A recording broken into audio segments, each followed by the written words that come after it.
টাঙ্গাইলে যেগুলো বানাইতো উনি ওই দেখা যাচ্ছে ম্যাক্সিমাম মেয়েরা উনি ওয়ান পিস নেয়, উনি পায়জামাটা আর অন্যটা দিয়ে ছোট ছোট জাপানি আলাদা ছোট ছোট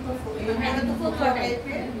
উনি ওই ইয়েতে উন্না দিয়ে এবং ওই পায়জামার যে এতটুকু কাজ আছে ওইটুকু দিয়ে ফটোয়া নিজে তৈরি করে উনি জাপানি ডিসিতে যাই করবেন উনি ইউজ পরিমাণ এইগুলা আসলে শেখা উচিত, শেখা উচিত, কাজ করা উচিত। আমার একটা ফিউচার প্ল্যানিং হলো আমাদের এই বাংলাদেশ হিউম্যান ফোরাম নিয়ে যে